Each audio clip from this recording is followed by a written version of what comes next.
It's late in the evening.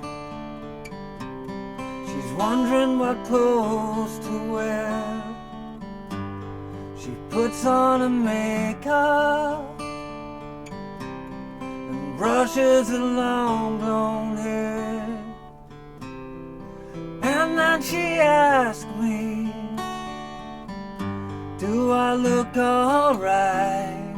And I say yes, you look wonderful tonight. And I feel wonderful because I see the love light in your eyes. And the wonder of it all is that you just don't realize how much I love you.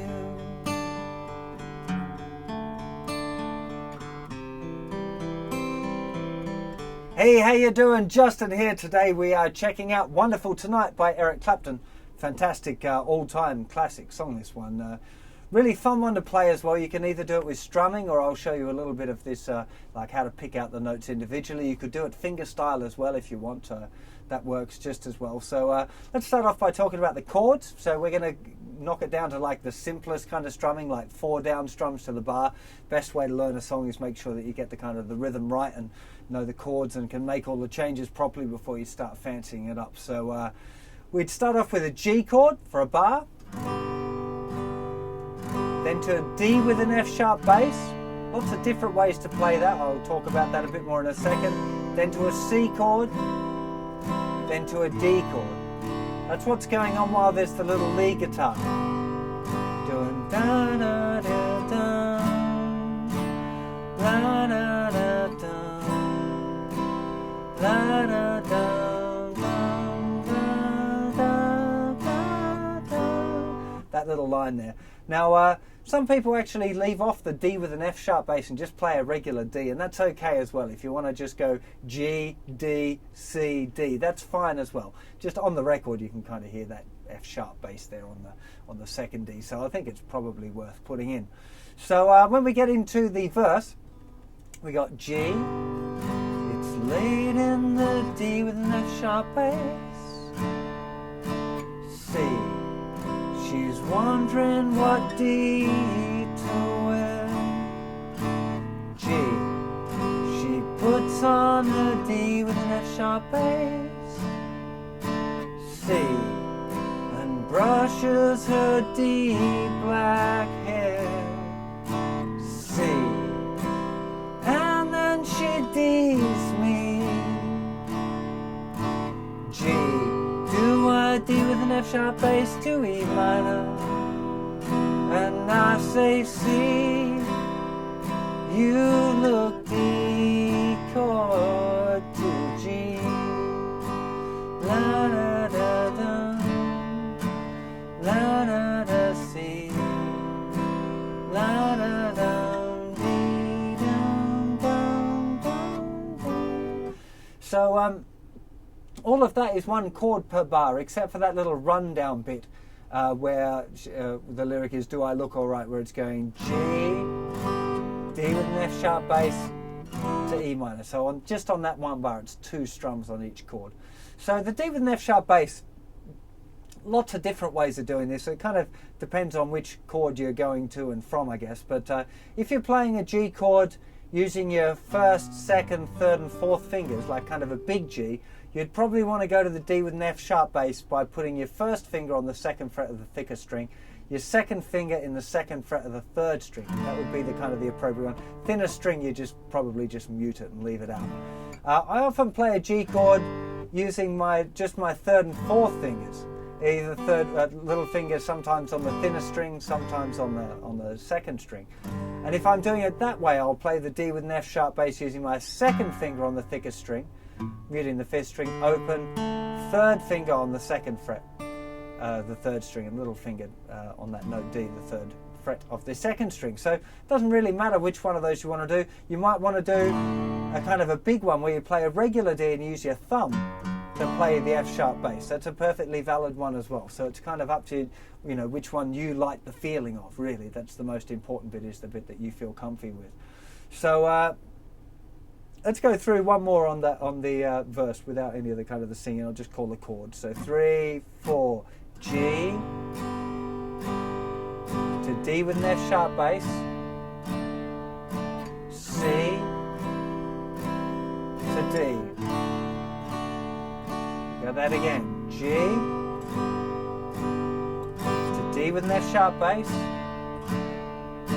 C to D, C, D. Now the little walk down. G, D with an F sharp bass, E minor, C, D, and then it's G, which is the link.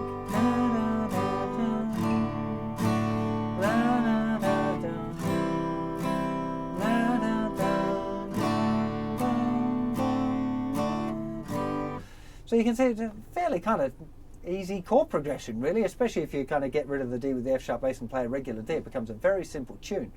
The bridge part, still with our kind of same group of chords there. We start with a C. I feel C chord,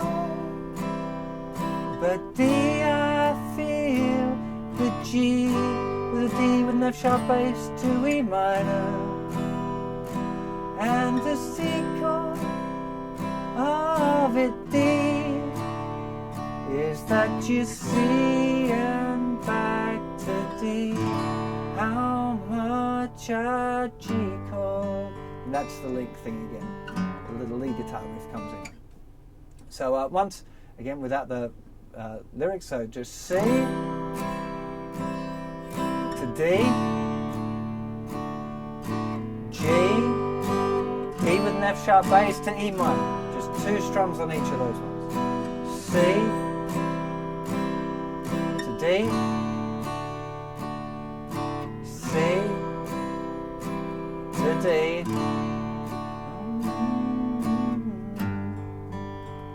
and then we're back into the link again. And that's pretty much the whole tune. So learning to strum it just with the really simple strumming would definitely be my recommended first step. Make sure you can kind of play along with the original recording as well. It's a really nice one to play, to kind of jam along with. So that would be step number 1. Now, if you're going to get into doing the little picking pattern, it's kind of consistent, right? So let's talk about it on the G chord first. Now, I'm going to teach you fairly close to what Eric Clapton's actually playing on the, well, I assume it's Eric Clapton's part on the original recording. And you hear this kind of G, the D note there ringing out. So if you're going to play the G, no matter what fingering you're using for it, you're definitely going to be wanting the 3rd fret of the thicker string and the 3rd fret of the 2nd string, right? And you're going to be picking this little pattern. 6, 4, 3, 4, 2, 3, 4, 3.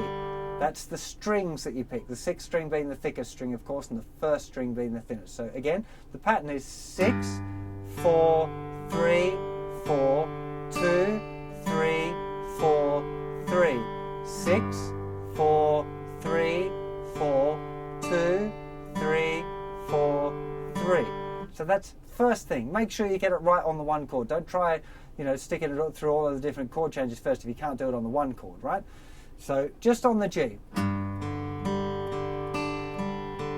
So you can get it kind of up to that sort of speed, I guess.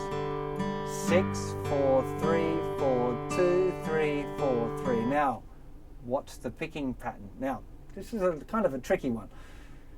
I generally play it with alternate picking, so down, up, down, up, down, up, down, up, down, up, down, up, down, up, down, up.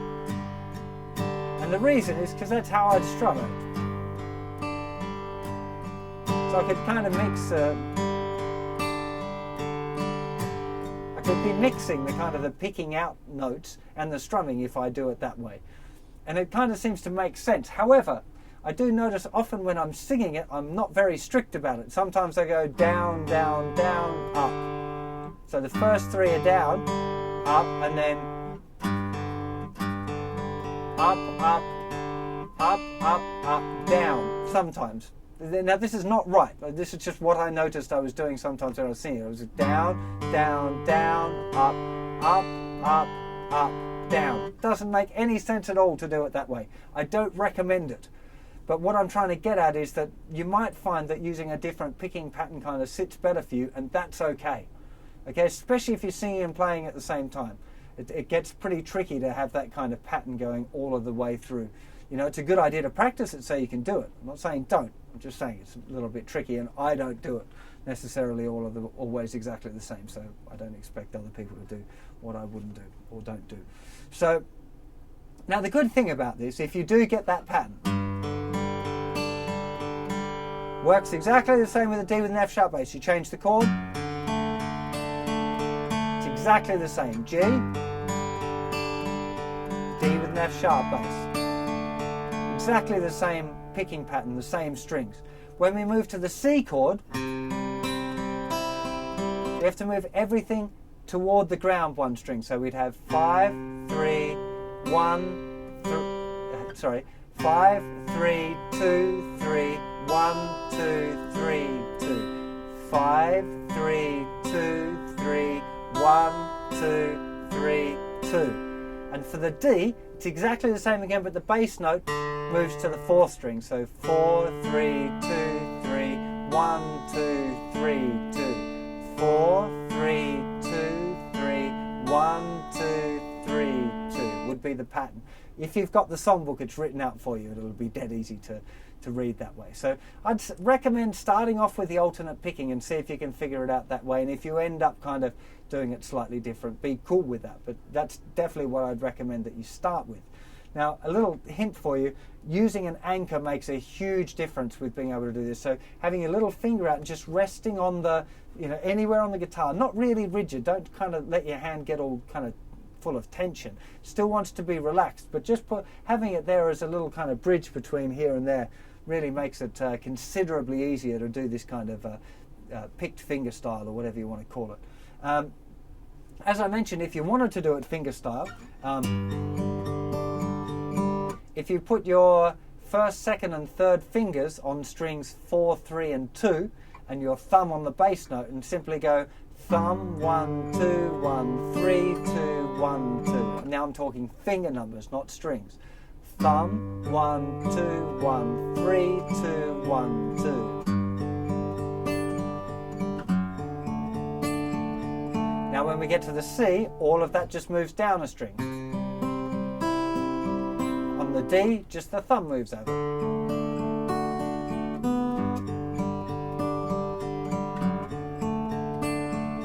It's a nice little finger style pattern, So if you're getting into finger style, this is a really, really nice tune. But again, don't feel like you have to be really strict on exactly ones you pick. Feel free to change up the pattern a little bit and explore that, because it's really, it's worth it. It's worth kind of using these kind of songs where the chords are relatively simple. Now, just a couple of other things, just problems I've seen before that I might try and help you off before you get there, have a problem with it. The G to the D with the F sharp bass sometimes happens where there's 2 chords in the bar, so of course you can't do your whole pattern. So on those ones you're going to have to alter the picking pattern. Very common just to play up them. And then go back into the pattern. So just playing 6, 4, 3, 2. That's the string number now. Oh, the phone. The phone had to go, didn't it? Right in the, just as I'm getting toward the end there. No, I'm not taking it. Go away. Not in the mood. Sorry. Okay, back again. Let's just recap on the fingerstyle thing. So it's cool to kind of change the pattern up a little bit if you want, but the big deal is making sure that your rhythm is good and fairly consistent. So even if you want to change doing that pattern, you'll notice, that there's 8 notes in it. 1, 2, 3, 4, 5, 6, 7, 8. 1, 2, 3, 4, 5, 6, 7, 8. So maybe you want to go 1, 2, 3, 4, 5, 6, 7, 8. 1, 2, 3, 4, 5, 6, 7, 8. You want to stick with the 8 thing. right? Otherwise you have to change the rhythm and it gets a little bit more complicated. You can, there are no rules, right? But you have to be aware that you're changing the rhythm and making sure that you've still got your 4 beats in the bar and all of that sort of stuff. Same with the pick finger style. You know, it's totally cool to change up the pattern, you know, of the notes that you pick, but you really got, the most important thing really is that keeping consistent rhythm. You know, without that it's going to sound really wonky and you don't want that. So that's enough about that tune, I think. The little lead line, if you want to play it, kind of tempted.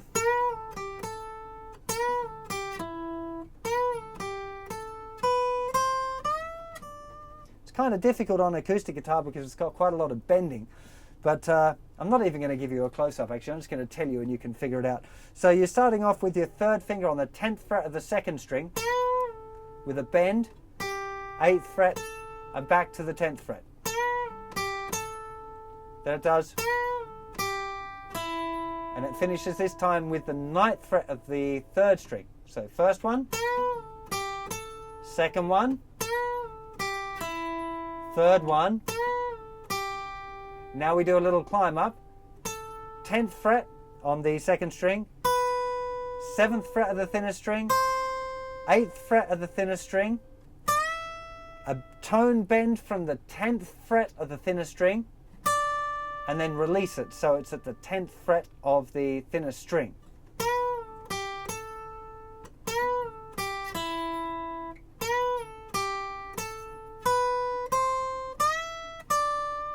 That's the riff, okay? I've given you enough of a start on that one. That's definitely one that you should be transcribing. It's not difficult. If you can do a string bend, it's a little tricky on acoustic guitar. So those of you doing it on acoustic guitar, you might want to grab your electric guitar up if you got one, because doing those tone bends is a little tricky. So I'm sure you'll have a lot of fun with this. It's a great tune. There's loads of different ways of kind of playing it. So have some fun with it, and I'll see you for another lesson or song or something very soon. Take care of yourselves. Bye-bye.